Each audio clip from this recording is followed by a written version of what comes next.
Comme la Terre est ronde, les cartes imprimées ne représentent pas parfaitement la réalité. Un globe constitue la maquette la plus exacte du monde. La relation spatiale entre les pays y est reproduite fidèlement et les latitudes et longitudes y sont mieux définies. C'est la meilleure vue d'ensemble de notre planète que nous puissions avoir.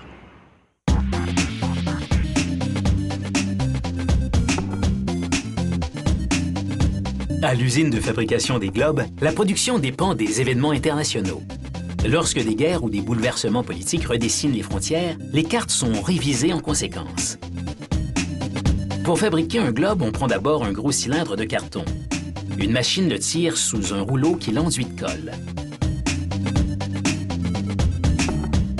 Une lame coule ensuite le carton en plus petits morceaux qui serviront de doublure pour les cartes.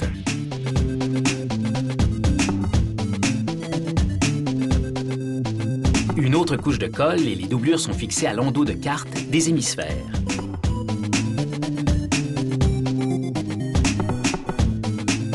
Des rouleaux chauffants les pressent maintenant ensemble pour qu'elles adhèrent parfaitement l'une à l'autre. Chaque carte représente un hémisphère et à ce stade, l'imprimé ressemble à un moulinet. Une puissante presse coupe les cartes le long de ces lignes.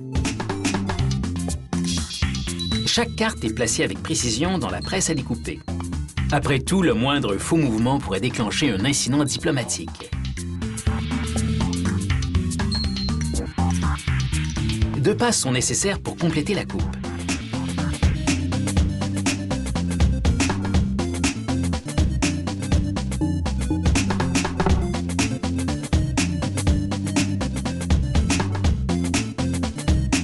L'excédent de papier entre les 12 sections de la carte est retiré.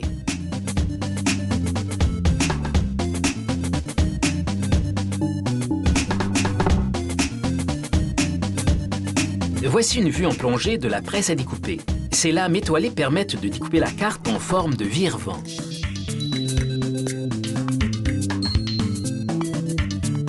Il est maintenant temps de façonner le monde. Les ouvriers placent une carte détourée et une doublure distincte dans un moule représentant la moitié d'un globe. Le moule est soulevé dans une cavité chauffée et donne à la carte et à sa doublure une forme concave. Nous avons maintenant un hémisphère. Évidemment, il en faut deux. L'hémisphère sud est fabriqué avec le même type de moule.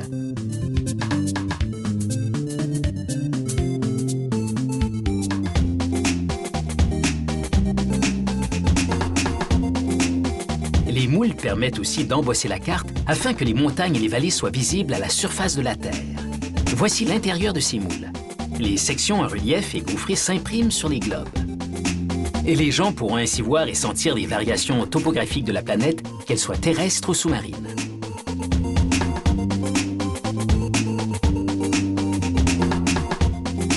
Les hémisphères sont complétés et il est temps de les réunir. L'hémisphère nord tourne sur un pivot tandis qu'une lame de rasoir trime les bords. C'est ensuite au tour de l'hémisphère sud, tandis qu'une buse projette de la colle chaude sur son contour intérieur. Cet anneau de carton rigide y adhère et renforce l'hémisphère le long de l'équateur.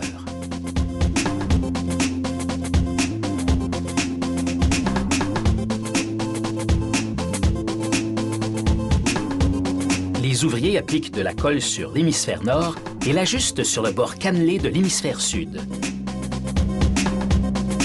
Les deux moitiés sont alignées avec précision, puis un ruban adhésif est appliqué sur le joint. Ce ruban permet de masquer le joint et de marquer l'équateur.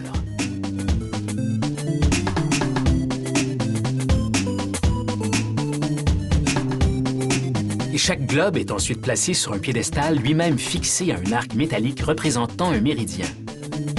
Maintenant le globe par une ventouse à son sommet, cet arc permettra aussi de le faire tourner.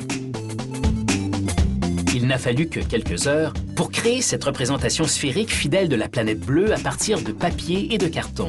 Il en faut évidemment bien plus pour parcourir ce vaste monde. Et comme tous les peuples désirent se situer sur la Terre, les globes sont offerts en de multiples langues. Voilà donc un produit réellement universel qui nous aide à mieux comprendre la géographie de notre monde.